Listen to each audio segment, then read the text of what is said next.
Okay, so I am ridiculously excited. Welcome to the show, Liz. Thanks, pal. It's great to be here. Okay, tell us, what is life teaching you right now? What did you say? I just need to apologize ahead of time because I think there's going to be a lot of giggling that happens in this episode. So for that one reviewer who said that we laugh too much on the episode, yes, you are going to hate this one. Exactly. And also the person who says that we swear too much, you will also hate this one. But based on your 1-star review, I don't think you still listen. Yeah. That was a quick turnaround. Yes. What I want to know is the question we always start our show with, which is, what is life teaching you right now? What is life teaching you?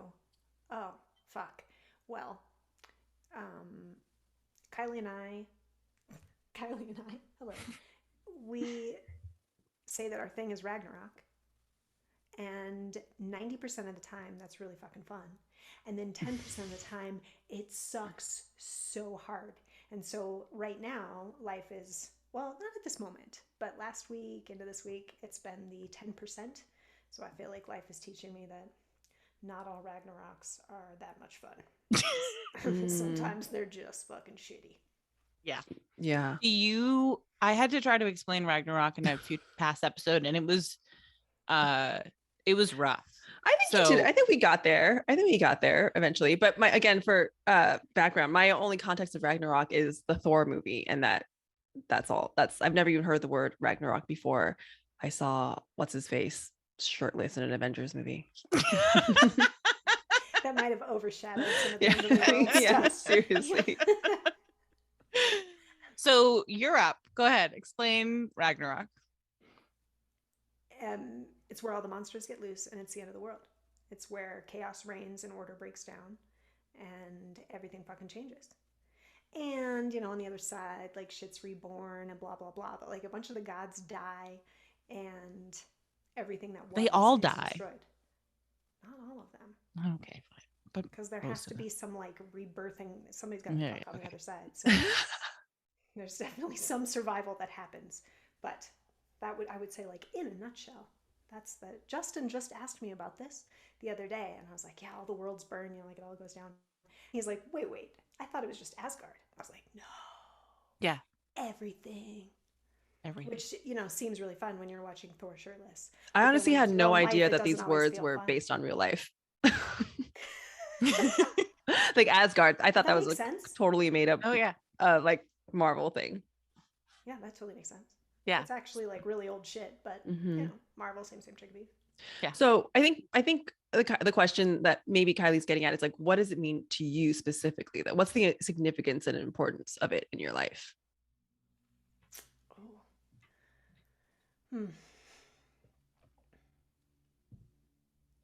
I think the same words, just in more personal way. So the breakdown of order and when chaos steps in is the place where we have to face our own internal fucking monsters. And when those get out and we have to, and you can call that shadow, but I think monster is more fun, and not used in spiritual parlance as much.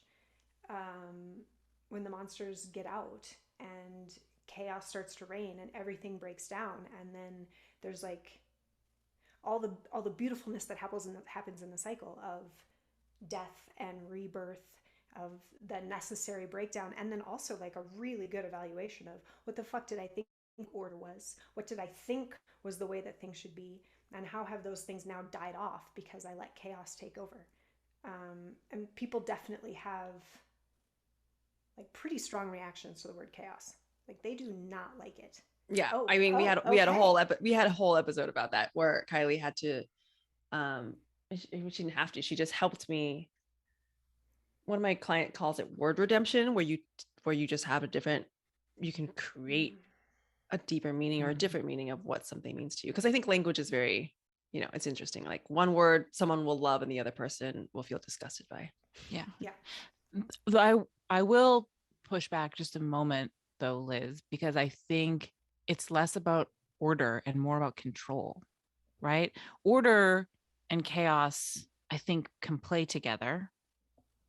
And control shows up pretending to be order, right? Pretending to be structure, pretending to be the thing that we should ascribe towards, but it's actually just control and sacrifice and manipulation and coercion, right? And so obviously I co-assign everything, but I think it's worth pointing out that we often use order and control interchangeably, and they are not the same thing.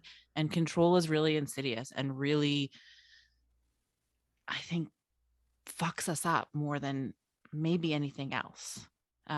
Because control is always about like, you are bad, some part of you is bad, and so we have to control it away.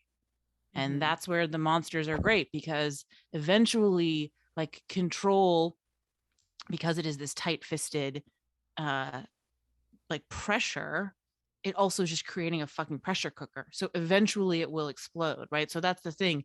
The Ragnarok, the bigger the end of the world experience is based on like how long you have been exerting control and how long you have ignored efforts to like allow yourself to actually be whole and complete. So I agree. I don't disagree. I would further add on that it's easier. I think it is necessary to kick order out for chaos periodically to appreciate the order that you need versus the order that is just control. The order that actually is beneficial versus, like you said, order that's masquerading as control, or order that has become its own form of shackles, right? As more has been piled on and piled on and piled on. And maybe it wasn't about control or whatever in the first place, right? But if there's no room to like breathe, there's no room for the water to flow as it needs to. So, I mean, a little Ragnarok is good, even if control's not playing the whole game, in my opinion, because sometimes, like, okay, you've in the absence of any order, you're like, holy fuck, can we just have a little bit of structure here? And then that, I think, is a different appreciation for it. So yes, and I love that. Okay, so I think what I want to know is how, so you got into, I mean, you started off the podcast talking about how 90% of the time it's amazing and 10% of the time it's really shitty. And I'm really glad you pointed that out though, because I think that sounds pretty accurate. I think that's like, I think people, for different reasons. One, because people always assume that Ragnarok is going to be terrifying and awful, when actually once you like really dive in, you realize, oh, this is fucking great. This is like everything I've been looking for. So it's a helpful reminder that sometimes it's really amazing, but also a realistic look at like, sometimes it's just shitty, and that's okay. That's okay too. So what I want to know is, do you have examples of Ragnarok in your own life? Either going back to what you're referring to at the top of the show about this 10% that's like shitty as hell right now, or anything. Well, the more examples, the better, because I think I love hearing about people's personal experiences, but also that's kind of like what this show is about, letting people like understand how this shows up in, you know, real everyday life. Yeah. Okay, so the shitty Ragnarok is that I had an experience two weeks ago, where I received someone's attention in a way that was not, I did not return it. And then I basically like spiraled into this like 3-part, it was like a braid, because they kept just like, it would be one and then it would be another and then it would be one and then it would be another, of shame and unsafety and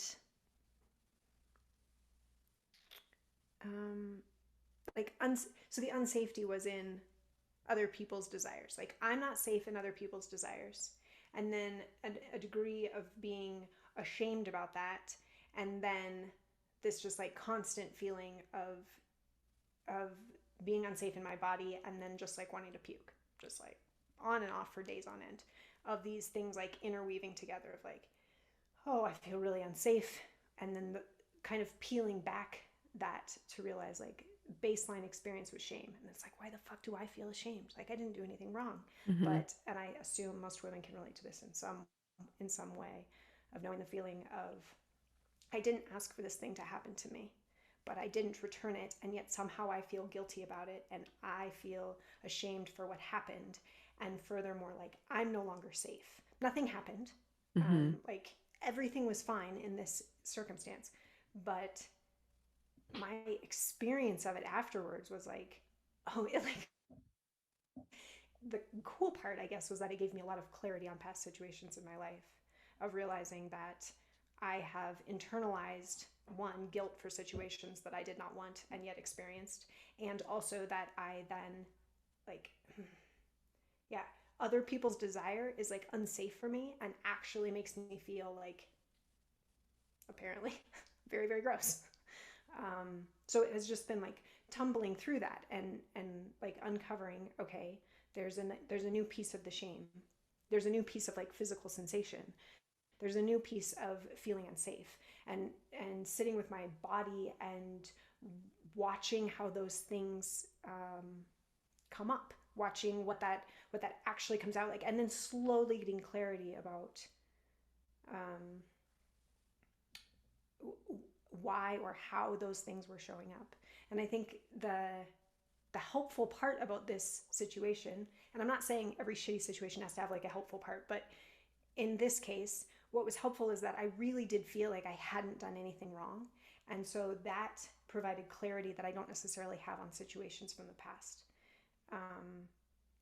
Because then it gave me like a whole different perspective to look at the situation and be like, oh, wait, why do I actually feel that way? Because I have been in a lot of situations where it's like, well, woman, you shouldn't have, insert whatever fucking thing I shouldn't have done by being a woman who has woman bits, right? Yeah. So the 10%, the way that's been shitty has just been like I sit in it for as long as I can, and then when it's like, gotta get out of that, okay, let it go. And then, like tuning back into the feelings, sitting with them for as long as I can, and just like cycling through that. Yeah, which made for a pretty potent week. And I thought that I was through it. And then yesterday was like another wild day. So we're still on the tail end of that. I don't know how much sense that made. I mean, make any sense. Kyley, you're making a face. I was just responding to Liz's face. I was wondering if Liz's face was like, I hope I'm at the tail end of this, or yeah. I mean, I do like, I think what shifted for me, which I have experienced these sensations many times, but what I haven't often had is the opportunity to just like fucking stew in it for days on end, which is the 10% very shitty, and also really gave me a chance to be in it, and not from the perspective of like, if I sit in this, then it will pass. So I'm going to sit in it, acting like I'm cool with it, but really I'm just waiting for it to pass, right? Like I'm only sitting in it because I've been told if I sit in it, it will move along, and you know what I mean? Like, so doing it with an agenda. Yeah. Yes. Yeah. Still have the agenda. And so this was the first time that I can remember of being able to sit in it without an agenda, just sitting in it to be like, okay, here we are for the moment. And that felt really dramatically significant. So is that what you mean by Ragnarok though? Because I think the question is about like, what does Ragnarok mean to you? So is that, when you talk about chaos and letting everything explode and everything die and everything, yeah, I mean, when I think literally explosions, like letting it all just go. It's like, so yeah, what part of that is the Ragnarok? Okay. Fair question. All of it.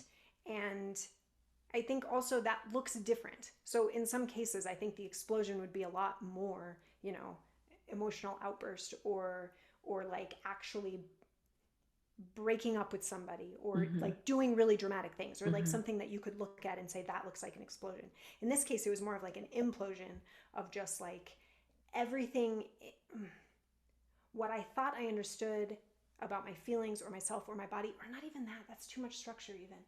Literally just like sitting in those feelings felt like the end of the fucking world, right? It felt like everything's upside down And like, who the fuck wants to sit in shame?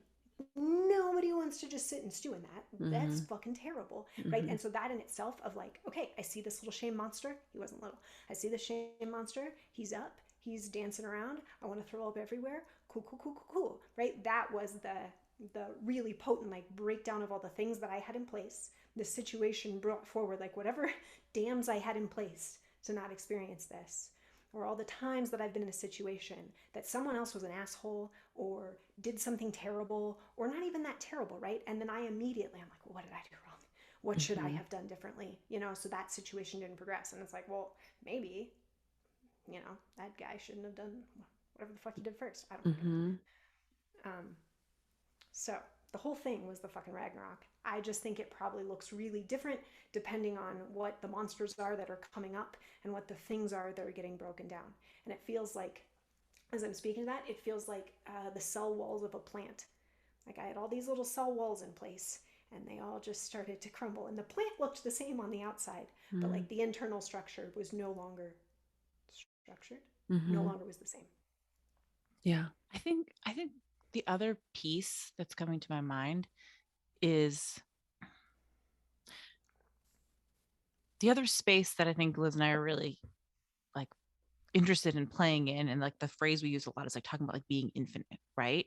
And that like we are all actually infinite, and not, you guys have heard me talk about this on the show before, but like not as this like cute tagline, but like for real, and also nothing's real, right? And all of these are swirling together at the same time. And most of us walk around with these little cell walls. Most of us walk around with like dividing ourselves up from ourselves in a million different ways. That's how we experience reality, right? We experience separation from others and also like tremendous separation from ourselves. And so these moments of like witnessing whatever the fuck is coming up are also the process by which the cell walls get to dissolve. And you can't be fucking everything if you've got a million cell walls in the way, right? Like you don't get to experience being infinite, being a complete creator of your life, like experiencing the ecstasy of being like a leaf floating in the void, if you are also in like clinging to structure and separation. So in order to be infinite, you have to play at Ragnarok. And being infinite's fucking great. So it's worth it. Yeah, that totally makes sense. And I think the other thing is that the more and more cell walls dissolve, the more and more, like there are some moments like, you know, the experience Liz is speaking to that's like, well, this just fucking sucks and I'm just here for however long. But then there are other moments, like I had a moment today where basically I had like a 2-hour upheaval while Liz was watching Bridgerton. I was just sending her these like manic voice notes of like this like really intense experience. And also by the time she was done, I was like, just listen to the last one. Like I moved through it. I resolved it. And I felt this like really intense kind of tremendous emotional wave. And I just wrote it. And because I wasn't resisting, and I can speak to what it was specifically in a moment, but because I wasn't dragging my fingernails and like blaming myself and full of guilt and shame for like the stories and desires that were coming up, I could move through it really quickly and then just get through to the other side of like, oh, this is the clarity I'm seeking here. And so I think that's also part of it. So the example of my like mini Ragnarok is, you know, as you all know, I have 2 kids and I had a perfectly nice day with them. And by the time I got to 3:00 in the afternoon, everybody, I never wanted to be a parent. I just was like so exhausted. It was raining. Birdie got a keyboard for her birthday. And so they were just like playing the keyboard, like, but just looping on this one terrible song. And the volume was turned all the way up. And they were like running around and they were happy and just like being kids, right? Like they weren't doing anything wrong. And also I was just like, oh my fucking God, my head hurts. Like everyone needs to be quiet. But also I don't want to ask you to be quiet because you're not doing anything wrong. And also like, I don't, this is boring. Right? Like I'm just bored by all of this. And And I was like, I just was like, I literally went upstairs and sat in our bed and just like pouted at Nick for 5 minutes, just being like, and the backdrop was that earlier in the day, I had this like really fucking potent like vision of exactly what it is that I'm like building in my business. And I was all amped and excited. And like, I had all this energy of like, yeah, that's right. I'm building a fucking empire. And I could feel it and I could taste it. And what I really wanted to do was not be listening to my kids playing on their frigging keyboard. I wanted to be like swimming in the space of my building my empire. Right. Anyway, the Ragnarok that I was having was this incredible tension between the desire to be more in my business, to be more potent and more powerful and take up more space, time wise, energy wise, for the work that I love to do, and also less time as a mom. And then feeling tremendous guilt, right? Because you should want to be with your kids all the time. And the story that I always tell is like, oh, I started my business so I could be with my kids, blah, blah, blah. And so by the time Nick gets out of work, my head is pounding. I hate everything. And I was just like, I'm just leaving. Bye. I'll be back. Maybe never. But all the while realizing like, there's no actual fucking problem here, right? And so what's different from just like a regular temper tantrum and like what Liz and I call Ragnarok was this like interest in just like leaning the fuck in, like, right? Like rather than like, oh, I'm having a temper tantrum, I should knock it off.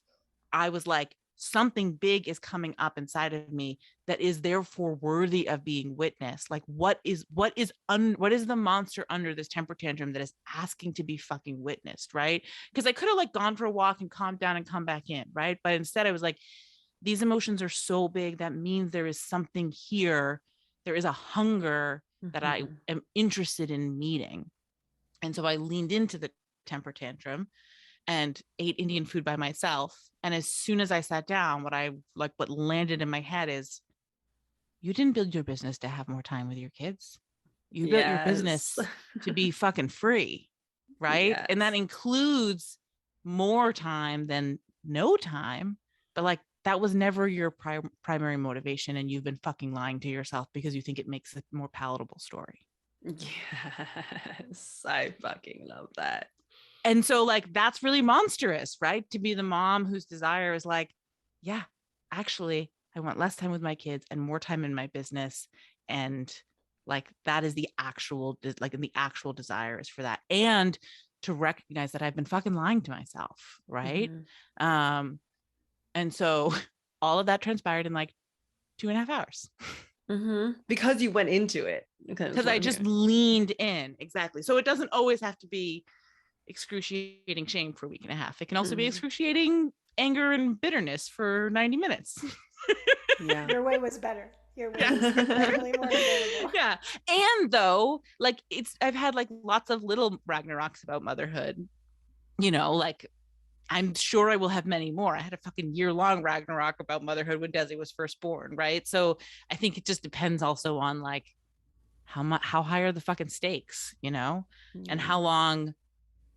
I like if for example, I think I'd never done if I had been more actively repressing the part of me that wants to, like, for example, say I didn't have a business and I just was like, no, I want to be a stay-at-home mom. And so I was like actively repressing my desire to like take up space and be creative and be powerful. And I was actively repressing that for like years. Then that Ragnarok's going to be fucking huge, right? Because I'm just going to crack, or I'll just wither away and die inside. Yeah. I think what you touched on, and thank you. Thanks for swooping in to answer the question about trying to be there without judgment, or also then seeing the judgment without judgment, right? Versus the spiral that adds shame into every fucking conversation if you're not able to just be there and look at it. So trying to show up without judgment, or sitting through the judgment as well. And then also not needing to put a fucking bow on everything. Like we have a lot of conversations with each other or with clients where it's like, this doesn't have to have a purpose. This doesn't need to be, we have clients who are like, you know, and so this must be for my higher good, or this must be for my development or whatever. And it's like, yeah, great, totally possibly true. And also we can just say it sucks. And also, like, it can just be an experience on its own without us needing to put a bow on the lesson or put a bow on the shitty experience. Because I think in doing that, we're constantly, like you said before, trying to find the agenda. We're trying to, like, get to the other side of it, versus some shit's fucking monstrous. And it only becomes more so when we're like, oh, be pretty, monster, you know, like, pat his little monster, squish his head down, instead of just letting it fucking be. Yeah. I mean, I honestly, all of this to me, like what resonates to me and how I receive this is like, this is just about being human. Like when you guys talk about like Ragnarok and these examples, I'm like, oh, okay, like I get it. And I think the language that I often use is just like just being a fucking human being. And with this is all of it. So like including how messy does it get, how sorrow filled does it get, how infinitely like joyful can it feel and sensual and all of that. And not like, this is something that I talk to my clients about all the time, is not being afraid of yourself. Can you not be afraid of yourself? And so I love that this idea of like Ragnarok as the destruction of everything, and the paradox, because everything is paradox. It's also like, can you just fully be? Be just totally just be all of it.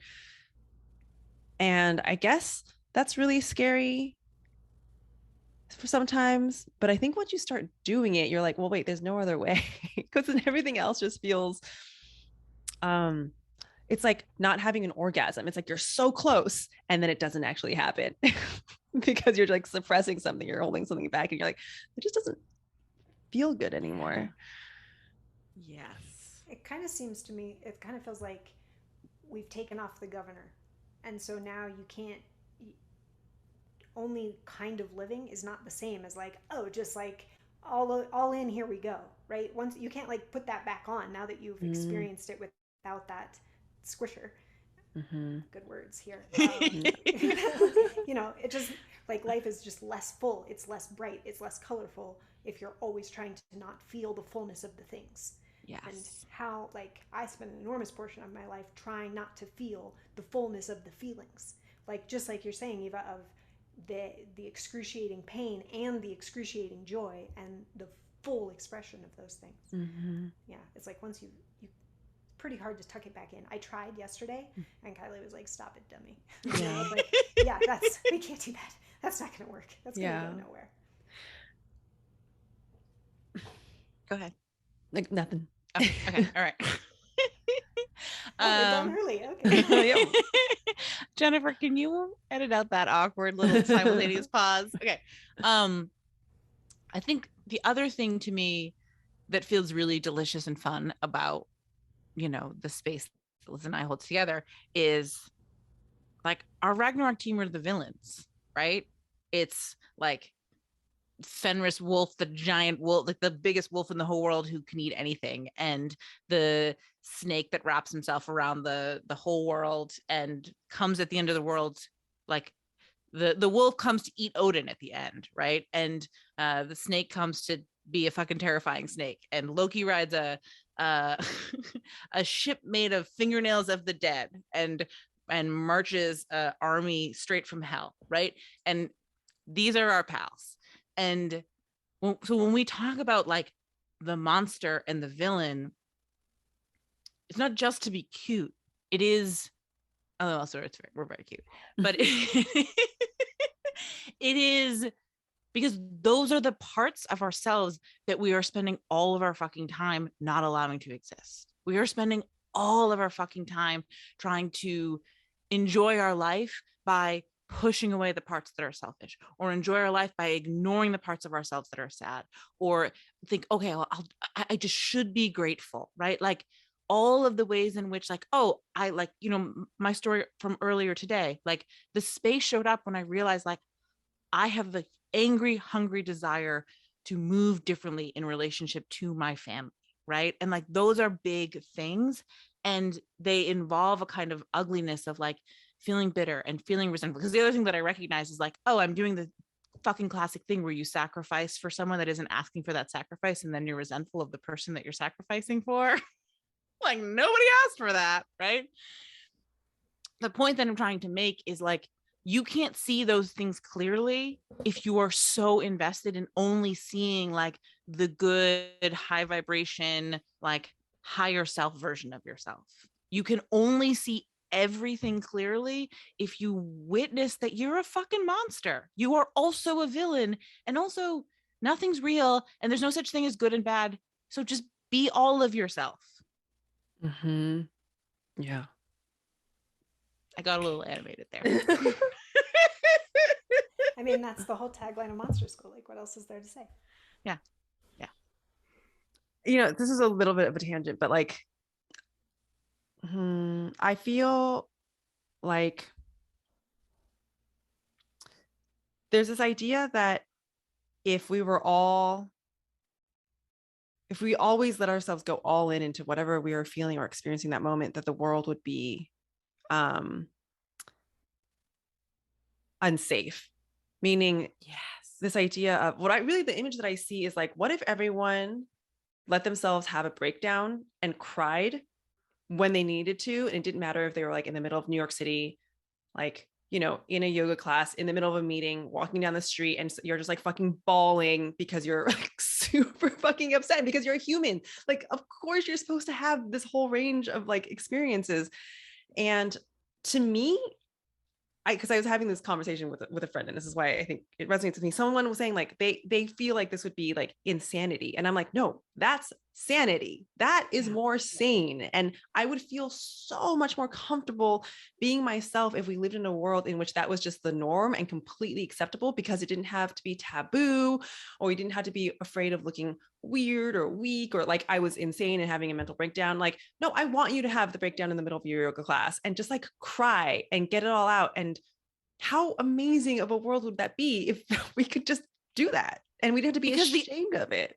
Because the only thing that's actually causing fucking problems is all of the repressing, right? All of the repressing of when we want to be crying is actually the problem. The crying is just fucking neutral, right? The only thing that's causing, the only thing that's actually causing tremendous discomfort is that you're so invested in not crying. Totally. Okay, exactly. It's like thinking about the experience of crying itself. Crying feels good. Like letting the wet hot tears come out feels good, but but you guys know this, like, but you're actually trying not to cry, and so you're like and you're like trying to like hold it all back, and you're like your face gets all burny, and it's weird because you're having that conflicting experience. It's even just on a sensational level, you can experience it through the self of the body of like, oh no, there's nothing wrong with crying. It's the holding back of the crying that is so fucking uncomfortable. And you just take that one example and then multiply it out to like bigger examples. And I think that's basically a great metaphor for society and colonialism. Really, this is like what colonialism is. And every time you don't cry, every time you need to cry or want to cry, more like every time you want to cry and you tuck away that you can't, and you tuck away that you can't, it's like you start building up that pressure. You start building up that pressure. And then it either needs to explode or you die, right? Like that, those are the only two options. Either like some shriveled up part of you ceases to exist, or you explode everything. And you can explode everything in 90 minutes over Indian food, or it can take a year or whatever. But like the little moments and the big moments, there's no difference between like you want something and you reject it. You've created for yourself control, and therefore like physics shows up. There's a counter, there's a counter to that. Yeah. Oh, crew is now making fun of me that I brought in physics. There you go, braining again. But I think that the why this is so important though is because the point that I want to like stress is that the more free we can let ourselves be, the more free we let everyone else around us be. Because like if I'm not afraid of looking a certain way or having a breakdown, that gives other people permission to be the same way. And then that ripple effect literally changes the consciousness, or I don't know if that's right, whatever, the way of being of society, because it just, if that could be the new norm, that would just be, I think, a foundational change for our emotional and psychological well-being for most people. And I'm like getting kind of emotional about this because I was just talking to Adam about this the other day. I have a very fucking clear memory of my father, like we had a situation, Kyley knows this, like I grew up in a very tumultuous household, and there was this situation where the cops ended up at my house, and my dad was so overwhelmed with stress and he like hugged me and he wanted to cry. And the cop at that time, terrible experience with cops, by the way, I've had negative associations with police ever since I was young, but just this really like macho white dude, and was like, don't cry. He was like, don't cry. He said that to my dad as he was hugging me about to cry. And my memory of that whole situation was how fucking pissed off I was that he didn't let my dad cry, because I wanted him to cry, because I'd never seen him cry before. And also because I wanted to cry. So like he was holding back tears and I was holding back tears, but it's just like that discomfort of needing to see a grown man like not being able to cry, like that like is seared in my memory as like one of like the most tragic like things that just almost traumatic. The trauma of it was like him not allowing himself to cry, and me being so mad at that guy for being like, why would you say that? Like and I wanted him, my dad, to be able to like release that pain. And I feel like that's essentially how most of the world, I think, is going around, walking around, like putting this like facade or a band-aid over something and like not allowing ourselves to feel. Well, and in not allowing, like the reason he didn't want your dad to cry. Oh, Wait, hold on. Sorry, I'm going to pause. But Kyley, you frozen? Oh, yeah. Oh no.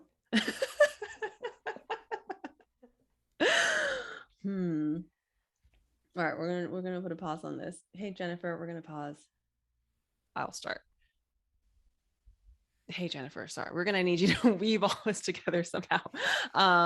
Okay, so yeah. Anyway, point is, I was really upset, really pissed, really traumatized that experience about some person not letting my dad at that moment have the full experience.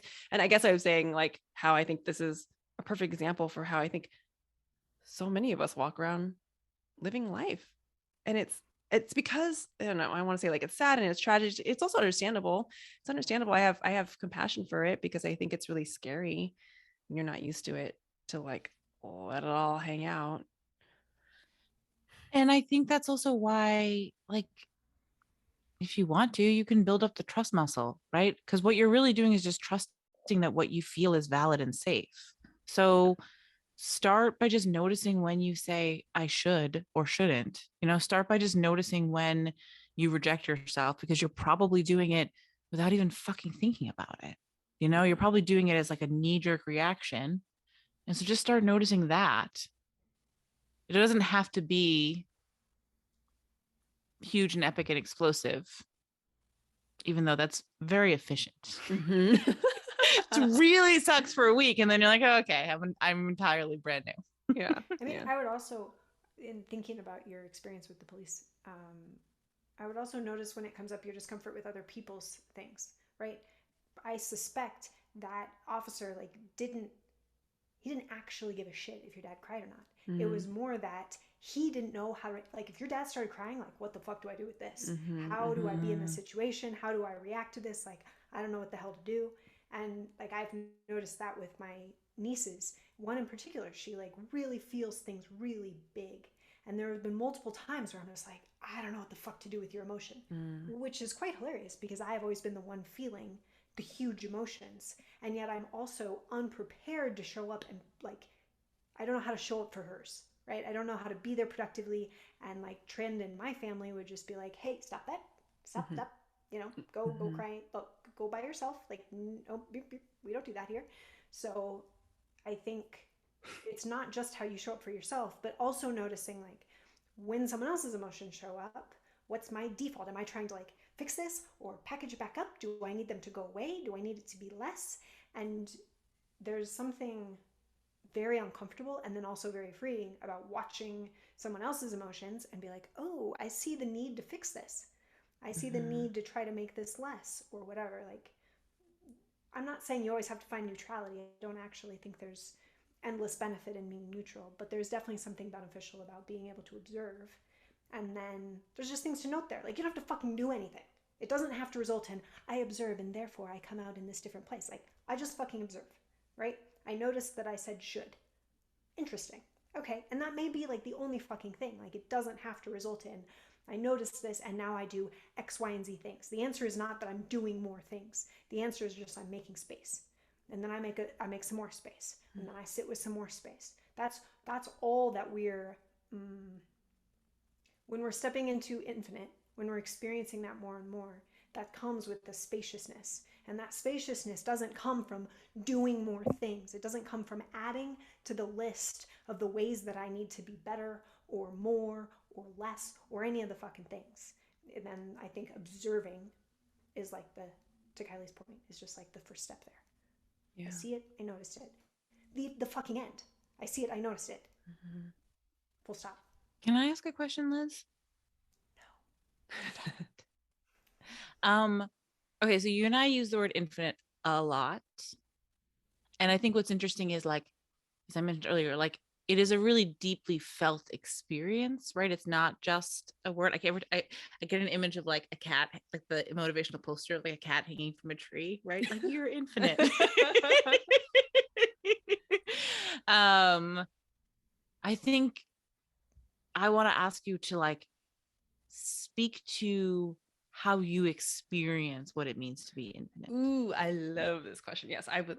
Yeah, let's get into it. Okay. Yes, with the caveat. Did you just freeze again? Okay, you're no. I'm just frozen in glee, waiting for your answer. One of Kylie's favorite things to do is to just put me on the spot and see how well I dance. You always do such a great job, though. Comes up a lot. Yeah. With the caveat that this is like deeply felt, more than words fit. So spaciousness probably is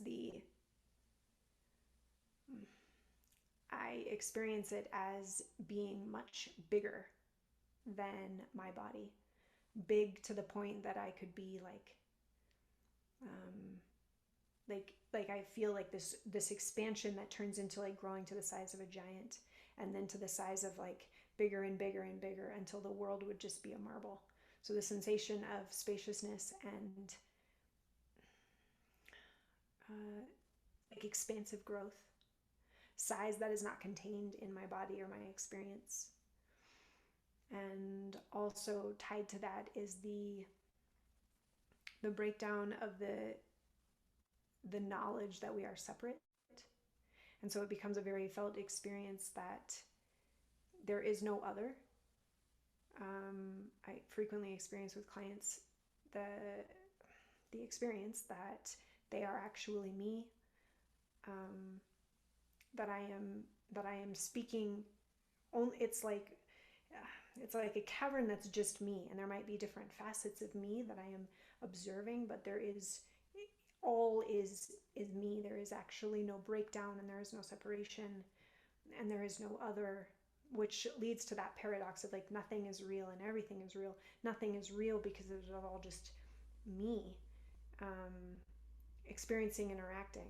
And so there's the spacious expansion, there's the lack of separation, the lack of other, and then there's also the collapsing of time, where I very distinctly experience that like I am in this moment, and I am also in the moment that I was at the end of monster school. I am also in a moment in my trailer camping. I am also in a moment where I'm standing in the mountains. Like the breakdown of time as being any different, and knowing that right now is also the same as 6 months from now. It's the exact same as on the other side of our next retreat or the next thing that I'm going to do. And so when we say infinite, for me, it's that the felt experience of those three things and how they kind of all come together, and like maybe one will come to the forefront. Like it usually starts with the feeling that like growing expansion. It starts with that, and then I know like, oh yeah, this is just the beginning of stepping into this bigger place of everything else collapses, separation, time, until it's all just me, but me seems like an inadequate word also. Do you see that? You did a great job dancing. That was a good job. Yeah, that's beautiful. That's beautiful. Eva, can I actually make us all answer this question? Yeah, I was gonna make you go next. I had Okay. a feeling Riz is gonna be around. Yeah. Okay, yeah, I can go next. For me, it shows up immediately. Like the first place it shows up usually is like this felt experience in my chest, in my heart of like clear, cool water. Just this really clear sense of space that shows up in my heart and then also pulls me down into myself. And so for me, it's about I get pulled in and I go deeper and deeper inside, which is also then just deeper and deeper and deeper.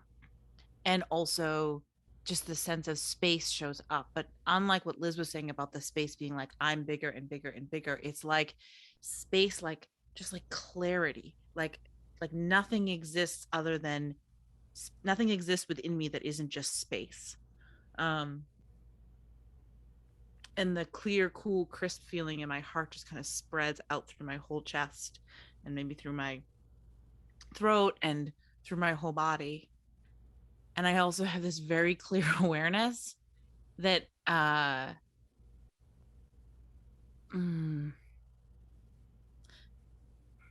it's hard to put this into words. I often actually increasingly lose access to language the deeper I go. But it's so crystal clear to me when I'm in this deep place that nothing is impossible. Like if I wanted to fly, the only thing that is keeping me from flying is that I think that I can't fly. Like, and it's that is not an idea to me. Like I can see with crystal clarity that anything and all things are instantly and infinitely possible. So what do you want? Like right now in this moment, just pick it, pluck it up out of the air, and it exists. And in that comes a tremendous sense of like peace, but not the kind of peace that's like tranquil and safe, but the kind of peace that's like, let's fucking go.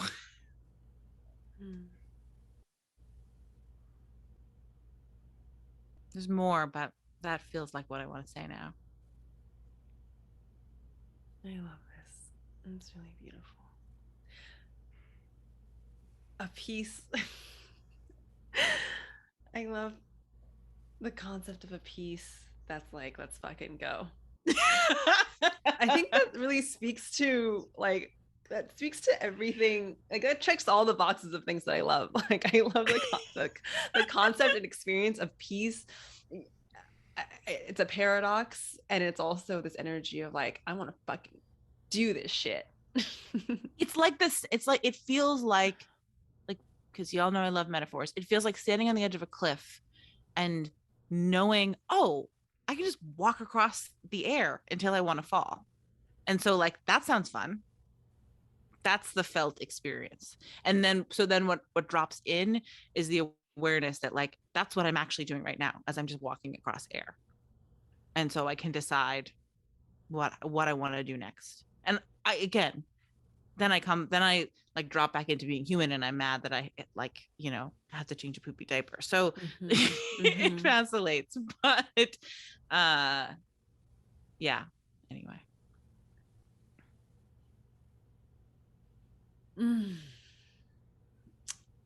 I don't know. It's early for me here in Taiwan, so I'm like, I wasn't expecting to get into this at like, whatever, 9 a.m. in the morning. But oh man, I don't know. I'm feeling lots of feels. I would actually, I want to make a recommendation to our listeners first. Actually, is that if you're listening to this, and if you feel called to, I would even say maybe go back and rewind and re-listen to both Liz and Kyley speak on infiniteness with your eyes closed in a moment of stillness and seeing if you can feel it in your body, because I think this to me expands beyond regular podcast talk. Like this is like something that when I was really just listening to y'all and also being present with it and with my eyes closed, like you both also had your eyes closed, and I will probably say something similar about how this experience is not of the mind, and it's not something that you experience through language. So it needs to be felt through the body, and you can touch into the body much more easily when you have your eyes closed and you're in just taking a moment and a breath. Because I think the beauty of this is like, I don't know. I will say for me, I don't go around my whole day feeling infinite. Usually I'm just like focused on whatever the fuck is in front of me. And sometimes it's like writing an email, or I don't know, catching a train, or, whatever, getting gas, everyday things. But it's helpful. But then every once in a while I'll touch into the feeling of infiniteness, and it's helpful. It's valuable for me anytime I can be reminded of it, because I think that is actually the closer to the truth of my reality. But I forget. So Can I add something to that too? Mm-hmm. That's my experience too. And I like to think of when that feeling shows up, especially when it shows up like almost unprompted, right? Like a little surprise dose of the infinite. I kind of tried to think of that as like my North Star, right? That is what I am actually experiencing underneath everything else. That's what I'm experiencing. The rest is just like noise and distraction. And so if it shows up, it's like, oh, okay, yes, more please. And I give myself permission to move in the direction of wherever that feeling was coming from. Yeah. Yes. Yeah. Yeah, I'm like noticing myself getting choked up actually, just like even before I get into the answer of like what is the infinite, because I think there's just a lot of beauty in it. And I don't actually talk, I don't think I've never shared my answer before of what it feels like to feel infinite, because it actually feels very like so sacred to me, so sacred that I almost don't want to ruin it with language. But the fact that I'm getting emotional about it tells me that I think this is important. So yeah, I think I'll start, Kyley, with what you said about going in, because I think higher up is actually deeper in, and I feel that very much in my body. Like it feels like a vortex. Like if I'm going deeper in, and then by going deeper in, I'm actually coming back out on top, and it's like and that's what it means to be infinite. There is literally no end. So you're going deeper into the consciousness and the being of yourself and that full experience, and then you come back out, and then you come back right into yourself. And I feel like, to me, infiniteness in my body feels like the most intricate sensation of vibrations, of everything just pulled apart into this tiniest little bit. And it's just I don't even have words for it. It's a vibrational thing. It's it is waves, and that expands to, going back to what you're saying, Liz, where it is connecting to all. I'm not Eva. I'm not a concept of me. I'm not even a body. I'm just the sensations of vibrations that ultimately, I guess, create the bigger, like, touchable me. But you break that down, and I'm a flower, and I am this desk, and I'm air, and I'm all of it. And all of it is really just like, I've felt it before. Like I've gone into that space of being like, holy shit, my whole body is just atoms. Like tiny little, I don't even have language for it, molecules, something even beyond molecules, smaller than that. And that's what everything is. And we are all that. And it's almost so intense that I sometimes like don't even want to feel it completely, because I'm afraid I'm just going to explode. But I think that is also like the beauty of, like, I think that if I went into that and then I exploded, it would probably feel like ecstasy. Yeah. And that'd be fucking awesome. Mhm. But infiniteness is like in those moments, Kyley, that you talked about, like, yeah. And then sometimes you'll just have a little gift of that. It's remembering that, like, it's God, all of this sounds so cliche, but it's life. It's life. Like, I'm looking out my windows right now and I'm looking at these like beautiful green mountains of Taiwan. And I'm like, I am that. And that is me. And that's why life is so precious. Yeah. And so beautiful if we can let it be. Mm.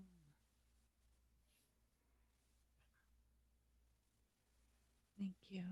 Yeah.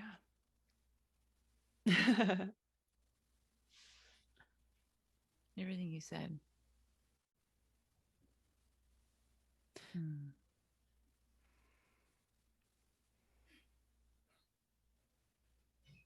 Well, we're all floating in the void and have lost complete access to language. So, Yeah, I don't know. I mean, I'm in my feels right now. Liz, Eva sometimes asks this really beautiful question at the end of our show, which is, is there something that we didn't ask that you would like to speak to?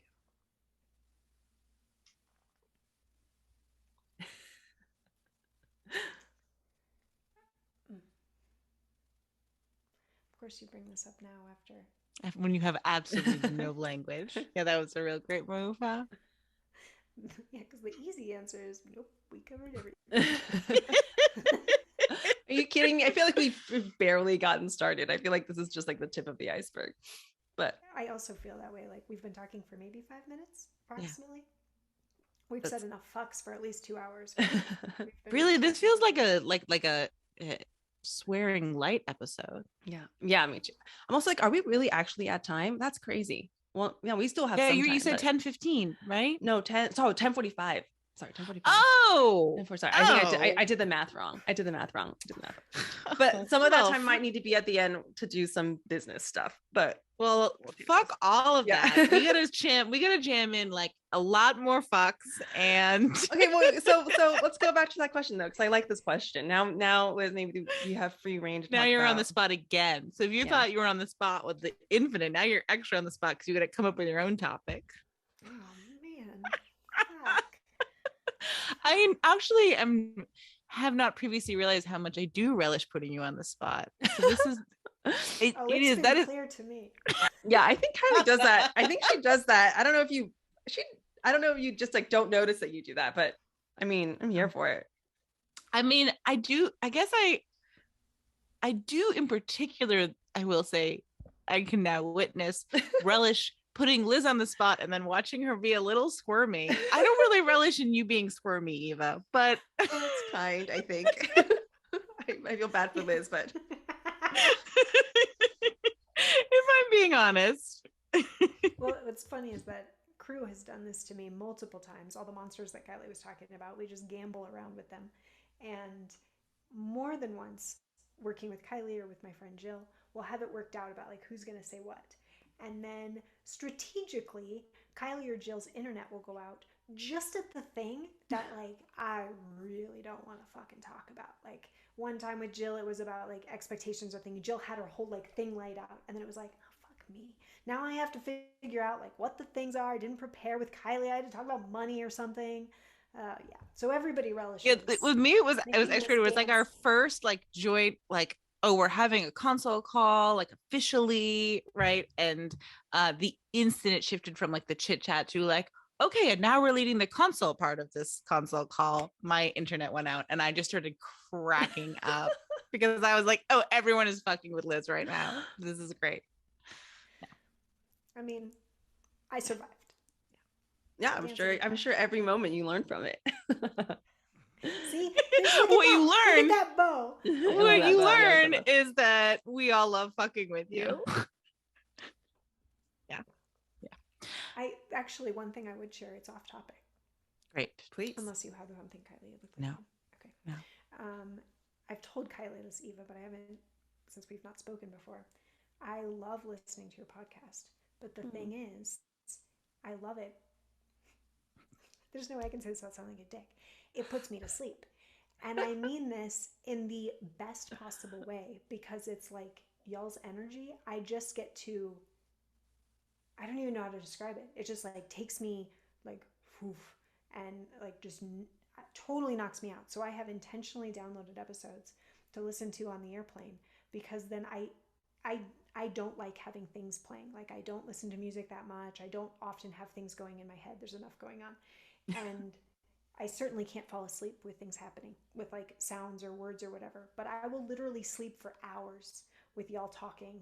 It's the most delicious energy. And then if there's an episode where it's like, fuck, I actually wanted to hear what they were saying on that one, I have to go back and listen again, because the first time through was just, I feel like I just like soak up your energy. It's just like so delicious listening to y'all interact. So it sounds like I'm being a dick, but really it's like the highest compliment I could pay you of how delicious it is. Oh, I'm definitely taking that as the highest compliment, because I think I completely understand what you mean.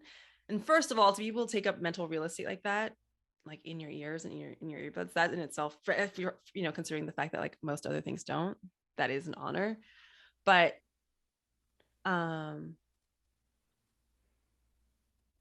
when you were like, it takes me like, vroom, like I totally got what you meant by that. And I think I don't know, Kyley, I feel like that speaks to something like about, I don't know how else to, I want to say like, I completely understand what you're saying, and I don't know even how else to explain it, but I would say that's kind of how I feel about like Eckhart Tolle. I love Eckhart Tolle. I mean, he's very like soothing and relaxing. He does that, but also it's just like, I get to just let my mind go and be taken, I think, into like another world. Sometimes how I feel. So thank you for that. That's really, I'm honored. I'm so glad, because I was like, Kyley, I have to tell her. And also all day today I was like, are you actually going to tell her? Are you actually going to say that? You're actually not the first person who's told me that. Also, Kim falls asleep to our podcast. Oh, Wow. Yeah. I'm honestly like honored by this. I know, right? Kim also said it to Amazing. me somewhat sheepishly, and I was like, that's the greatest. Are you kidding? Well, I think it's because we're like in it. We're so in it. And then I don't know, there's something really, I don't know, engrossing about listening to people who are just in it. So that for me, I like not having to be like on, and I can just be immersed in other people who are so immersed in what they're doing. Yes. Yeah. Yes. I agree. Also, if you're going to release 2-hour episodes on a regular basis, like you don't really have shadow anymore about whether the show's boring or not. Like, like you can't be ballsy enough to be like, here is 120 minutes of me talking, and then like still be like, but maybe it's boring. Like you just have to have moved through that already. Yeah.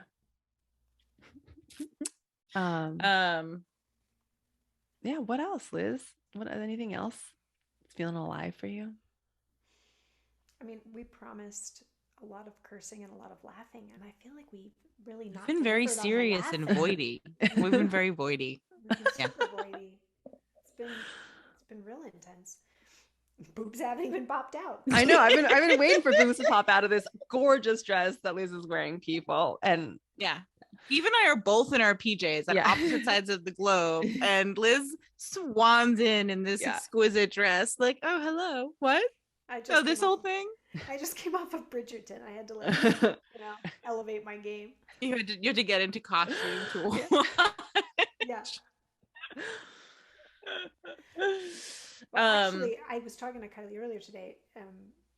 She asked if I was still down to have the conversation. I was like, yeah, I just don't know what we're going to talk about, because it repeatedly feels like one of those things where I'm like, well, what the fuck do I have to say about anything? And then, apparently there are a couple of things, but since so much of what we do is like below language or in this space of like magic, that then turning it into words in like real conversation doesn't always feel, it feels like we either have to be like playing with little funny things, or then like boom, we're like really down back in it again. So that makes it difficult to, so much of my experience day-to-day life now is that nothing is real. And so then that makes it really hard to engage with topics where they're set around some sort of structure of like even if we were going to talk about astrology or past lives or whatever, like fucking love them, super helpful paradigm. Definitely value there. And also there's a component to me that's just like, yeah, but nothing's real. And so that makes it really hard to have serious conversations about things where I'm also like, and since I'm everything, it just makes it a lot more difficult to engage in things in like a, let's have a conversation about how this works. Mm-hmm. Because I'm like, well, however the fuck you want to, dummy, because you made it all up because it's all you. So that I was nervous about how we would show up for 2 hours and have things to talk about. And then promptly we got all voidy and now we have anything to talk about. I mean, I will say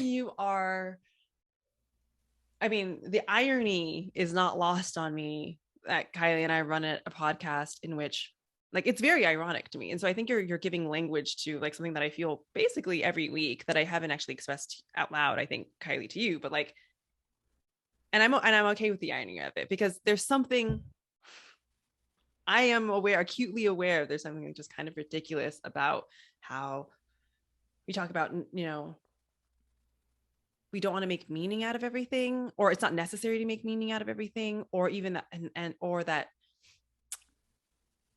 I think I've come to terms with the fact that sometimes I think it's a little bit ridiculous that we come onto this podcast to talk about things that cannot actually be expressed. Yes. But I'm like, all right, well, whatever, fuck it, let's just go with it. But that's paradox, right? It's like, this is totally ridiculous. It's like a meaningless endeavor. And also, fuck it, nothing's real anyway. Exactly. Like, I think if I had gotten caught up in the story of like, oh, because that could have gone in like a lot of different directions. I could have gotten really like nihilistic about it, or really like cynical about it, and be like, what's the fucking point? Like, or even in my head and really self-conscious about it. But it's really just been an acceptance of like, I'm totally okay with existing in this space where two opposing things can exist, and notice the like silliness of it all. Yeah. Right. Yeah.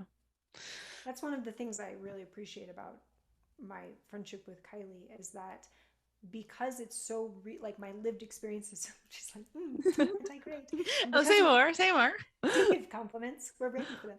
Because my lived experience of nothing is real is like so frequent, so like often persistent, thank you. Yeah. That I will often like, I'll feel something and I'll be like, yeah, but nothing's fucking real. Like, why am I making this? Why have I created this? And Kyley will often be like, whoa, friend, just because you're also experiencing infinite doesn't mean you need to gaslight yourself into not experiencing where you are right now, right? That paradox. Sometimes I feel like I get pulled in both directions at one time, where I'm like very human and also like very aware of how I'm not human. And that like straddling of the chasm is like really freaking difficult. And it's super helpful for, you know, that when Kyley and I have conversations, that it's like, you're also allowed to just like really be human. And we talk about, that's why the paradigms of the things that aren't real are also very helpful to support my lived experience of being in a human body. Yeah. And I think one of the ways that sorry, were you going to say something, Eva? Oh yeah, but go ahead and I'll. Oh, okay. I think one of the layers of that for me is is recognizing particularly the way story is not real, right? So like whatever story I am giving in any given moment, I don't have the same felt experience access that Liz does to like, oh, all of existence is me and therefore is not real, right? I don't have that felt experience. I have a different felt experience around nothing being real, which is like all of my stories and all of language is hilarious in that it does not exist and like is utterly, it means nothing. And so the space that shows up there, and that can be a real like crisis moment of like, but I am these things, I have these identities and I have these words, but the space that shows up is the ability to just fucking change your story, right? Of like, so, you know, shame shows up or guilt shows up or some experience that you are not enjoying, and you recognize the story that's wrapped around it. The story's not real. So you can just witness the existing story. And then if you want, make a fucking new one, because the story is It's not real anyway. I'm just saying the same thing over and over again, hoping that yeah, but we can tell, like, you really, I get it, like, you really feel it. Yeah.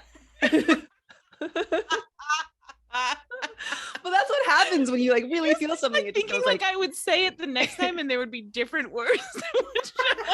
Kylie, that happens to me all the time. I do that all the time because I'm like, this I feel so strongly about, and if I just keep saying it over and over, people will get that I feel really strongly about this. I hope you all enjoyed. The story is not real, and that is my particular story that I'm going to loop on. Yeah.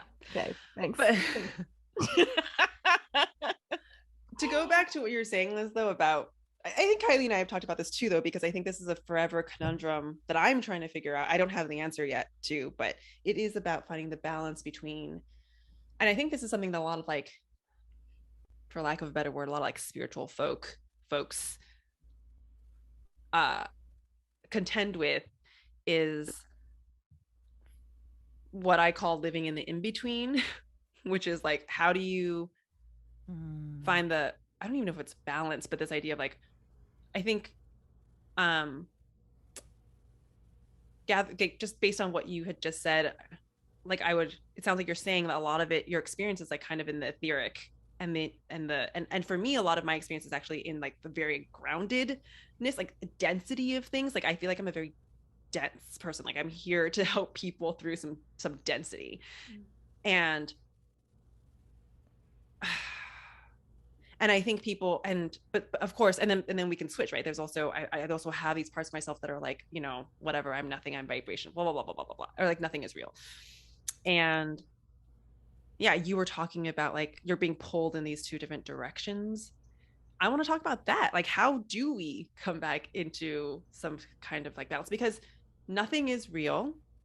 It's like, but also the language that I often come back to is like, yes to everything, because yes, everything, but also no, everything. It all is. So like, even you talking about like how Kyley gives you a reminder that you can come back and like feel this human experience or whatever, that too is just as much it as nothingness is it. Does that make sense? Yeah. And I don't know, I don't have the answer, because I feel like sometimes I feel confused, honestly, of like, how do you exist as a human? How do you know, we are spiritual beings in a human material body, and I think it's like, how do you do all of that simultaneously? Once again, I feel like the answer doesn't actually live in words, so that's tricky. I I think more and more as I settle into as the infinite becomes like more of a daily experience. That doesn't feel quite right. As I can slip into it more frequently or more easily, or it just like, happens more often, I find it's easier to like to hold both at the same time, because it almost like gives me, there's like I don't want to say there's like a distance between me and being human, but I can look at it almost more like a play, instead of feeling like so fucking in it, right? Like it's there's just a little bit of distance there of like, how is this going to play out? And it kind of shows up for me as a little bit less worry, a little bit less fear of just like, this play is going to play out. And I think the more that I experience infinite, the more that I actually believe that it's going to fucking be okay, right? It gives me breath from the like very human experience of, am I going to be fed? Am I going to have shelter? Am I going to like all the needs that we have, right? It gives breath to the belief that like, no, it's actually fucking fine because I am actually everything. So there's huge breath for me to show up as a human with a little bit less grasping. When I'm not experiencing that at the same time, though, it's kind of the same for me as when I'm in Ragnarok, of like, I just cycle in and cycle out with as much grace and compassion as I can, like releasing judgment in each of those places, right?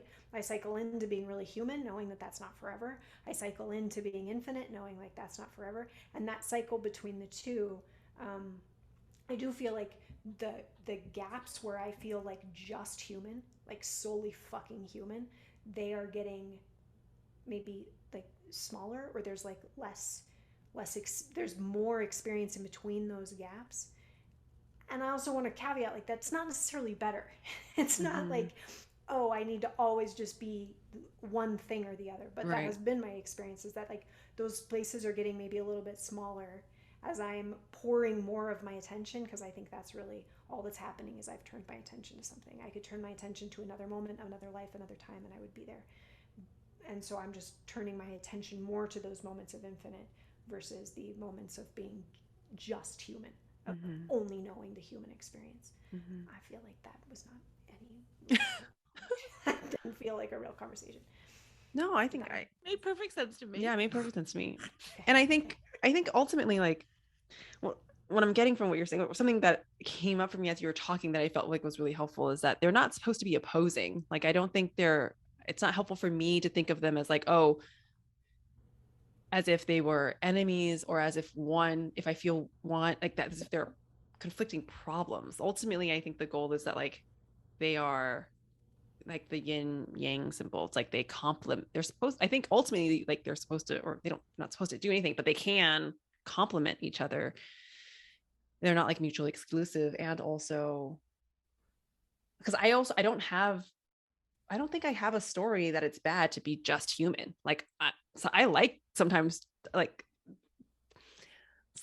for example, Kyley and I have talked about, you experience limitlessness through limit. Like, you need limit to experience limitlessness. So again, this is like the yin and the yang come in, because it's like, well, when you are human and you go into being really fucking human, that's when you come out of the other side and then experience the infinite. So yeah, it's an interesting dance. And the other thing that came to me when both of you were speaking is that, like, I like this image of like like cycling or like looping, because it's like you go into, oh, I just got a very strange pang in my heart. Okay. You go into experiencing, what we're calling infinite. And it's almost like the image that I have is like, and you're like, take a handful of stardust on your way out. And so then when you drop into an experience of shame, I'm using shame as an example because I think it's the fucking grossest and worst of human emotions. It's pretty fun, by far. Fight me on that. And like, because you have that access point to, like, nothing is real, I am infinite, like whatever language you want to use, like, then that moment, I mean, shame, you actually, some part of you feels like you're fucking dying. And also you can remember that it's okay to die because you are actually the fucking cosmos. So even if this moment of shame kills me, that's okay. And and in that, a certain kind of space gets to keep showing up. And so for me, I think that's a big way of how this looping nourishes. And then in sitting with something as dense as shame and witnessing it become safe, then I feel fucking infinite, right? Because then I feel like, oh, like nothing can stop me, because this thing that I thought was going to kill me is actually now safe. And the terrifying monster now is a really cool monster who's my friend. Cool. And then I loop again, and then we loop again. Yeah. Love it.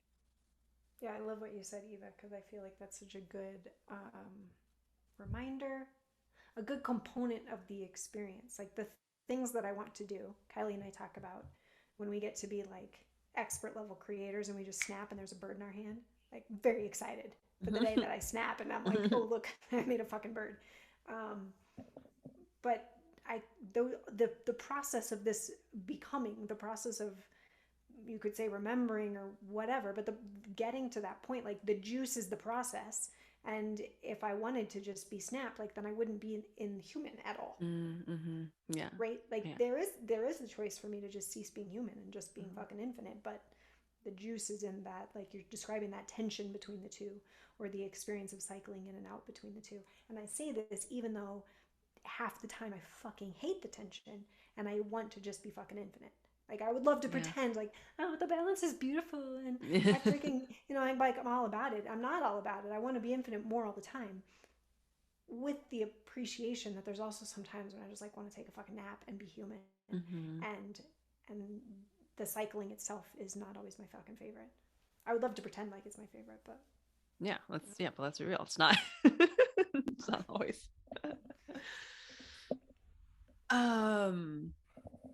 I mean, I kind of want to know more, Liz, about like just you. I think like normally, I think when we have a guest on the show, I feel like we're gonna do this in the opposite order. I feel like normally at the top of the show, we might ask something like, how did you come into this work? Yeah, what's your story? But I feel like because Kyley knows you so well that got kind of skipped over. But I would be curious to know. Yeah, I haven't had a chance to hear that, and also our listeners haven't had a chance to hear that. So, can I say something funny? Can I talk about myself before you talk about yourself? Please do, Kyley. Please do, as long as you want, Kyley. As long as you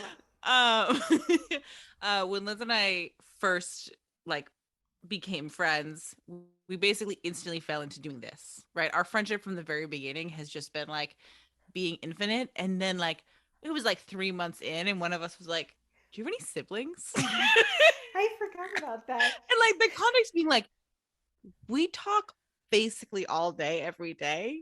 So just imagine talking to someone all the fucking time about nothing is real, magic is everything, what are we gonna create, what all of this just all the time, and then being so where'd you grow up? Months in. I mean, I'm gonna honest, I feel like it feels a little almost silly to ask. I feel like at the end of the podcast there's something about it that seems almost not that important, because I feel like we've already gotten into so much of the juicy soupy bits, but I am infinitely curious, and so I can't help but wonder. But there is something about it that seems a little bit ass backwards about it. Yeah, someone at our retreat asked me something. I told her something about my past, and she was like, oh, I didn't know that. I was like, well, yeah, because that's the least interesting thing about me, right? That Liz died 7 Liz's ago, so we don't even but I am interested in the Liz that lives in Alaska. I mean, chatted about that a little bit offline, but that in itself I feel like could be a whole podcast episode, because Liz would love to talk about Alaska for 2 hours. Yeah, and I want to learn about Alaska, so maybe we can weave some of these pieces together. I love that. Obviously, yeah, I feel super fucking lucky because my family all moved up there, which means I get to live. You mean your parents and your immediate my parents, my sister, and my sister's family. So from Colorado. What? Well, I grew up in Colorado. Okay. But I have since lived in a whole bunch of places, and my sister has lived in a whole bunch of places. My parents and my sister moved from Texas up to Alaska. So that worked out perfectly for me, because I have always felt I've never felt like I had home. The place has never been right. And it wasn't until they moved up there that I finally experienced oh, this is the only place I want to be. So every time, if you ever see me in the Anchorage airport, I'm trying not to cry, beneath my face mask, trying to keep my shit together, because it feels like I'm, just being wrenched apart every time I have to leave. So I split my life now largely between Colorado and Alaska. And then when I'm in Alaska, I live with my sister. And my stuff is in Colorado, but my heart is not at all. Yeah. I'm a big believer in, really interested in geography, not just or maybe the energy of geographical places. I wish you guys could see Liz's face right now. Liz is also very interested in geography, so I'm just gonna see myself out, y'all. No. Have a nice chat. Actually, to be honest, I'm terrible at geography. I don't know where most shit is, but what I mean is more places and how people feel in places, and the concept of home, and the energy behind places. That's, and I've moved a bunch, and so I think that's why. And I think there is such thing as, I think every place is magical, but I think there's there's certain places for certain people where everything just clicks. And so I really, and for you, I'm amazed that this is Alaska, because my image of Alaska is like, I love it because it just seems like the most beautiful nature in the world, but also it's fucking cold and I hate the cold. So it's hard for me to reconcile those two things. Like, I'm like, is Alaska awesome or is it terrible? I have no idea. Well, I have so many things to say to this. The first is, let's just do a whole episode talking about geography, because I will everybody love thinks that. geography is just memorizing like state capitals and where fucking countries are. Right. And what you spoke to is geography. Geography is about place. Yeah. And so there's any number of questions and things that we can look at over how they are dispersed over the space that is the earth. So that's a infinitely, like, there's so many possibilities in the discipline, and it can interact with or cross into like any other fucking discipline. That's why it's so fucking juicy. And it's like, do you love any part of the earth? Cool, cool, cool. There's things that we can examine, that we can explore with that. So, oh fuck, let's just. I mean, we're gonna have to do a whole episode on this because I can't believe we haven't actually talked about this before. Like, I don't think Kyley, right? No one's ever really come That's on a really good. and had We this have conversation. not. And No. I think it's a big deal because I think most people, well, everyone is affected by where they are.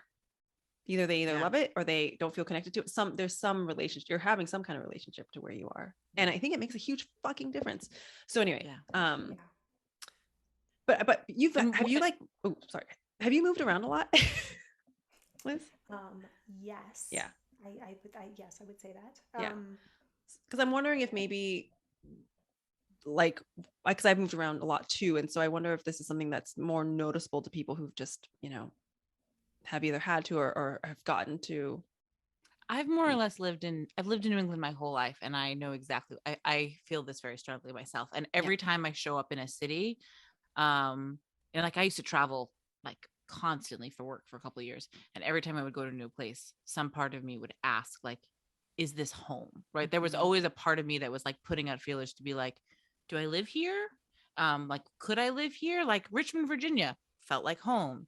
DC, fucking hate that place, right? So like, but not with any, like, for any, I could make up intellectual reasons of why I don't like DC, but it also like feels just uncomfortable to be there to me. Right. Yeah. Totally hear you. Yeah, that sums it up so perfectly. But like, is this gonna be it? Is this gonna be home? Is this where my heart wants to be? Yeah. And it's interesting to me how it happens instinctively. I think like it's happening whether I'm actually asking the question intentionally or not. Yeah. And I think go ahead. Oh, I was gonna say, I feel like this is another one of those like body things where it's like my body knows, I think, before I even know. And the body can acclimate, by the way, because I love Arizona now. When I first got there, I was like, I don't really know how I feel, but like I have no basis for this hypothesis, but simply this idea of like, I don't know why, but I almost feel like, I don't know if it's past lives, but just this idea of like, the body, it's almost like sometimes I imagine that a location and my body are having a conversation with each other without, and my mind, I'm not even part of it. It's like, I'm not, they don't care what I think. It's just my body and the location, and they have some sort of past relationship, one that's either good or it's bad. And like, they decide if I'm supposed to be there or not. There's a whole thing called astrocartography. Anyway, this is like a whole thing that people do where they like map astrology to maps, and like basically, I don't know anything about it, but I've been actually low-key wanting to get someone on the show. So if anyone knows anybody who knows about astrocartography, I think that's what it's called, please send them my way. Cool. Awesome. Yeah, that sounds amazing. I love what you're describing. Yeah. That whole conversation is happening and your brain's like not really. Yeah. It's not. Yeah. It's not an important part of it. Yeah. So yeah. Can you say something you love about Alaska? Because I feel like Alaska's a place that people have. It's like shrouded in mystery and intrigue. So share with us what is delightful about Alaska. I mean, I like that it's shrouded in intrigue. That is very on brand. That sounds perfect. To me, it's the wild, and like that the wild is just there. So I grew up in Colorado, and there's beautiful wild spaces in Colorado, but my experience of that generally is like you have to go further to get away from people to experience the wild in like a more raw form. It's just the backyard in Alaska. It's like I drive, one of my absolute favorite places on the planet is like a very short drive from my sister's house. And like, yes, you might still see a person or whatever, but like very promptly you could just be out in the fucking wilderness, like the actual wilderness, not like a little preserved space that, you know, was between a couple of cities. And I think, yeah, that's what calls to my heart more than anything else, is just the fucking wild, and that it's just there. You don't have to seek it out. You don't have to hunt for it. Yeah. My body's doing that thing again. Like sometimes someone will say something, my body is like, oh, I like, that's it. Like the wild, there's something so appealing about, like, that's it. It's like, that is actually such a normal part of life that I think so many of us also don't get to experience though. But it also is the norm. Like that is what so much of planet Earth is just like wild, and we are disconnected from that. So, but what about the cold? Because Kyley, you don't like cold weather either, right? Didn't you? I think. No, wait, was it doesn't. you? No, she doesn't. I don't. Although Liz has been actively doing a number on. Loki and I have been on a campaign all winter. True.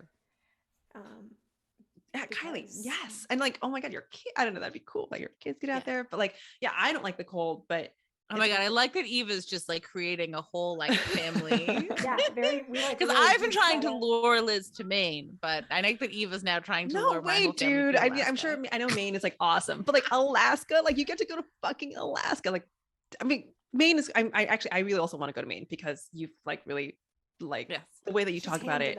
Yeah. Well, and I think there's something that sounds very magical about it, but it's okay. Maine, no, oh no, for sure. I mean, I love the weather that is extreme, unless it's hot. I don't do hot. I don't like extreme hot.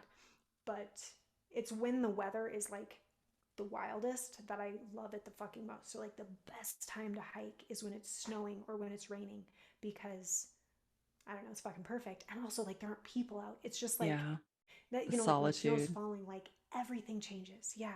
And when it's raining, like, oh, that's the time. So like the winter in Alaska is so fucking stunning. And like, yeah, sometimes it's really, really quite cold. So you're outside for short bursts, or you're just wearing a lot of layers. You're wearing a lot of things to make it more comfortable. But that's also when it is just so exquisite. Like the light is gorgeous and the snow is gorgeous, and I think actually the fact that it is extreme to me makes it that much more beautiful versus like when shit's moderate. So like a lot of people love Colorado because it's like 4 billion days of sun a year, and I hate the sun, so that's a problem. But also there's like so much of the, oh, it's 70 degrees and beautiful, and I'm like, well, it's comfortable to be outside, but that's so, I don't know, boring, moderate, maybe boring. Like because it's not that I like being uncomfortable. I really do like being warm. Olive Crew is like, but is that true though?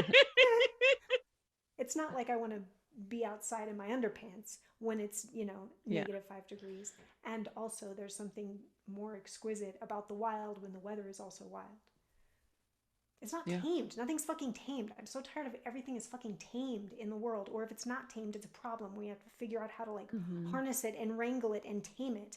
We have to figure out how to tame people. We have to figure out how to tame all aspects of society, just like we were speaking about earlier. Like, you can't fucking cry in public. Like, lock that shit up, right? We just try to fucking tame everything. Anything that brings discomfort. Oh, fuck that. We can't have discomfort. We got to tame that shit too. Instead of hard conversations, instead of hard emotions, instead of showing up into hard places and like working our way through things that are difficult. And yeah, I think so. I relish the wild because it's not that. And would I get eaten by a bear and dead very soon? Oh, for sure. I definitely need a house. And also, like, that's fucking life, is in those places where it's wild and not, oh, how convenient that we were able to put this into a nice little book. How convenient we were able to put a bow on this. Oh, I'm so glad you never have experienced discomfort and you don't have to face your emotions, or you don't have to be around people who disagree with you, or say shit you don't like, or whatever. I didn't mean to get on a soapbox just now. No, however, I love it. that's what I fucking love. No, but it makes so much sense that also this is what I mean by a place. Like, I think a place can bring this stuff out in people. It's like, what? It's obviously a reflection of what you love.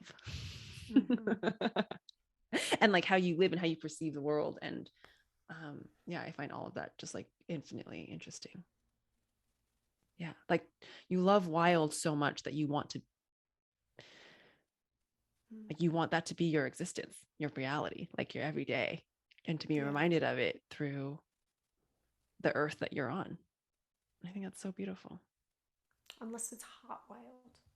Well, yeah, see, that's so interesting because I love the heat. I like love the heat. So I think it's just interesting to also know, like, to see what draws other people, because I love the heat. And I think the thing about the cold is I can't stand all the fucking gear and all the layers. I want to be naked. I want to be naked as much as possible. So I just want to like be in my fucking underwear if I can. Yeah. And you also love, like, it's not just like that you love a nice warm, you love the desert. Yeah, like I love, like the dry, like and the salt. There's something about the solitude. Like I was in nature the other day and there was people all around me and I realized like, oh, it's not just nature that I need solitude. Like fuck nature where there's a bunch of people around. That just doesn't cut it for me anymore. Yeah, I took my kids to the beach the other day, and it was like a really nice day. It was like spring, but really nice day. So there were a fair number of people for, it being early April, but I had a similar sense of like, and this is like a, boardwalk style beach. Like this is not this isn't a wild beach, but the ocean is wild in the spring, right? And I just also had this feeling of like, this is where, like, there's nowhere else that I want to be. Yeah. Than sitting on this cold rock looking at the water. Yeah, your connection to the ocean is I don't want to say unmatched, but it's palpable. Yeah, and I love it, and I love it. Thank you. All right, now I think we've come to the end, which makes me sad because I still also feel like we've only, like, this is just the tip of the iceberg. So Liz, you'll have to come back. You'll have to come back and we'll talk geography and also whatever the fuck else you want to talk about. Yes. Also, I'm just gonna give a plug for us. If you've listened this far, fucking come to Magic Circle. When is that again? Share the deets. Okay, so we are actually, this is our official we have turned Magic Circle into a membership. So that's fucking great, because you heard it here first. So Magic Circle is once a month. Liz and I just fuck you up with magic and send you around in a rock tumbler. Sometimes we call it lightning you. Sometimes we talk about it being a vortex of lightning. Anyway, we will just swirl you around in infinite, and then everything's different. So love it. If this is the magic that you would like in your life, it is, then join the membership. You can also buy a single ticket, if you want to like dip your toe in. Sorry, I'm being very ridiculous.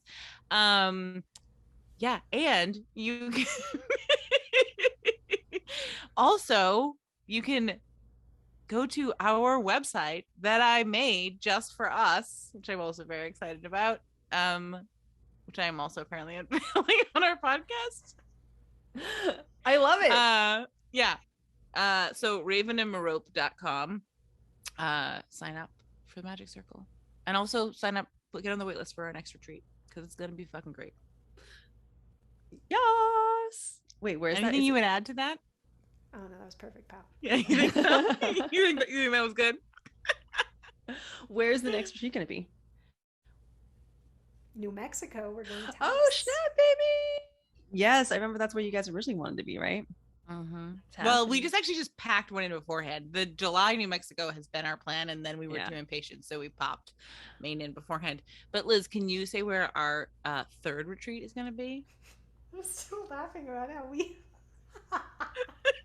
our intention all along was New Mexico, first one, that's it. And then we were just like, fuck me, we're not waiting until the summer. Are you kidding? Yeah, that felt impossibly long. Yeah, we're like, we've been friends for 2 months. We can't wait all the way until July. Come on. Who's got time for that? Yeah. But then 2023, we're going to the Faroe Islands. Oh So, my Where are the God. Faroe Islands, Liz? oh, the Faroe Islands? They're in the North Atlantic between Scotland and Iceland. Oh my God. That sounds the most, amazing. oh my gosh. Talk about your wild, exquisite nature. Kyley gets her ocean. I Yeah. get my mountains. It's going to be top Oh my shelf. God. Sign me There are up for northern that. fucking That sounds lights. amazing. Yeah. Oh my God, the Northern Lights. Yeah, I've always wanted to see the Yeah. Northern Lights. I know. That's awesome. Or You have to be out in the cold to see them. Just Noted. yeah. Just prepare your mind. Yeah, bundle. prepare. Just Yeah. bundle. Yeah, Just bundle. yeah. Liz will send us all like exquisite notes on how to stay warm when we're trekking to see the northern lights. Love it. And other than that, you can just sit in the sauna and get magic. I mean, we probably won't magic you in a sauna. You No, can actually, do that both sounds of those. amazing because then That you could actually does sound kind of amazing. Yeah. Sounds like everybody would be drunk within like 5 minutes. No, you'd Oh, have yeah, a total for out of body sure. experience. It'd be great. Yeah, we would. That would be an experience. So, okay, come to all of our retreats. Sign up for the membership. Check out our really fucking sexy new website that I just made. Yeah, I think that's it. Oh, Joy. Okay, now that I did my my pitch, you can say what's making you happy. We really come full circle. We started off being voidy, and now we're just ending with it being a bag of dicks. Okay, go ahead. As we do. Yeah. As one must.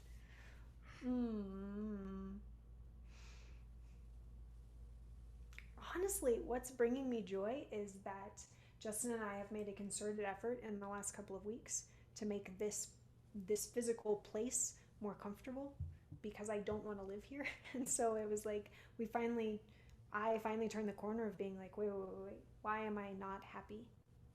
I mean, like, I don't want to be here in Colorado, but like, I don't have to hate my home either. And so we're just like really doubling down on making the space nice, and that's really bringing me a lot of joy. So I'm really thankful for that. Yeah, space is important. Home is important. Yeah. Yay. How about you, Eva? Have I talked about eggs before, Kyley? No, but Okay. I like where this is starting. Well, then let's just go with eggs. I feel like I have a couple things I want to share, but I'll start with eggs. Eggs are one of my favorite food of all time. Like they're just Same. it really is the little things. But the thing about eggs is that they're super fucking versatile. Like pack a protein punch, tastes fucking delicious, so good with salt. I don't know. I eat a lot of eggs. I fucking love eggs. And the thing about eggs in Taiwan, I do love that good with salt was one of the many reasons I love eggs. Yes. As someone who like salts her food before she tastes it, yeah, that really touches me. It resonates. Carry on. Well, the eggs in Taiwan though are like every time I come back, I'm like, oh my God, like I forget because I'm eating these shitty ass eggs in America. Even when I get them like from like farms, they're just not as good. Like in Taiwan, they're like, I don't know, somehow the yolk is always like bright fucking like a deep and bright orange at the same time. And they're just like, they just taste richer. They're so freaking delicious. And I will just say hot tip for anyone who loves eggs as much as I do, 7 minutes. Do you guys already know this? 7 minutes boiled. That is the perfect soft boiled egg. People call it the 6-minute egg, but I find that 6 minutes is actually too runny and it's almost hard to peel. Literally just boil water, put in an egg or 2 or 3, whatever, set a timer for 7 minutes, dunk that shit in some like water and peel it. And it is like just the perfect. I don't know how people go through life without eating soft boiled eggs. I mean, if you don't like boiled eggs, then that's fine. But if you like a boiled egg and you're not eating a soft boiled egg, you are totally fucking missing out. Because I've introduced my friends to soft boiled eggs before, and they're like, "Oh, it's life changing." I'm like, I don't know how you have not been doing this your entire life because it's one of life's greatest joys. One of those little egg cups? I don't have an egg cup. No, I don't. I do. Yeah, I thought about getting them, but I feel like that's like too ladylike for me. I'm more just like blah blah blah, just like want to like get it in. Yeah, you gotta be the egg goblin. Yeah, instead. exactly. So you heard it here. 7 minutes, y'all. It'll change your breakfast game. I'm gonna do this for breakfast tomorrow, and we'll report back. I'm very excited about this. Yeah, and it's just so easy because you set a timer, and yes, please report back, and then dip that shit in hummus or like It's the timing. I really love like hard or soft boiled eggs, but I feel like I'm always confused about how long I'm supposed to do it. And then I do it too long. And then I'm like, yeah. So this is good. This is a great development for me. So thank you. You're welcome. You're welcome. All right, Kyley, what about you? What's something that's bringing you joy? I made both of you go first, and I thought that I would have time and I would have an answer. Joke's on me. I also already told you about my great trip to the ocean yesterday. So there was my other. I mean, that could be your joy. Give me a moment. Hold on.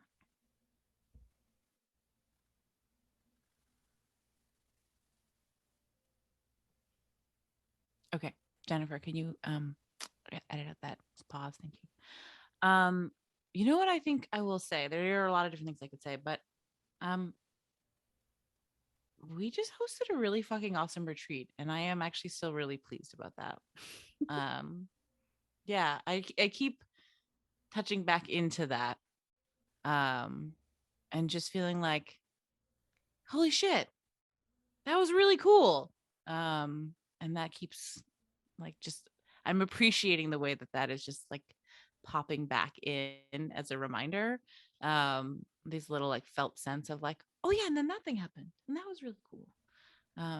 So that is bringing me joy. And I also want to give a little other shout out to Nicholas, because he's just great and very sweet. And Nicholas being her partner, y'all. Oh yeah, my for you newbies. Yeah, for any newbie.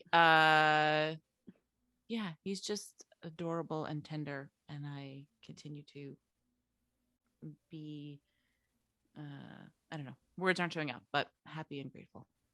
So I love that. Yay. Also, yeah, I'm gonna give a shout out to Nicholas too, because if he's supporting my girl, then I'm happy. Yeah, let's all shout out Nick. That's great. All right, cool. Liz, thank you so much. Thanks. I really missed the real opportunity, which is that my joy is that two of my best fucking friends just got to hang out together with me for however long we've been doing this. That was the real joy. And hopefully we'll do it again. More of it. But thank you. Where can people find you? How can people work with you? Aside from the amazing website ravenmerope.com that I just made. Yeah. Yeah, don't waste your time going to any other website. Yeah, whatever. She's got her own shit. All that fucking matters. That's the one. That's the only thing. Instagram at Raven's Eye Healing. That's probably easiest. My website is the same at ravenseyehealing.com. Cool. Easy peasy. Yay. Thank you so much. This was so much fun. Eva, I'm so stoked that I finally got to talk to you and meet you. Yeah, this is awesome.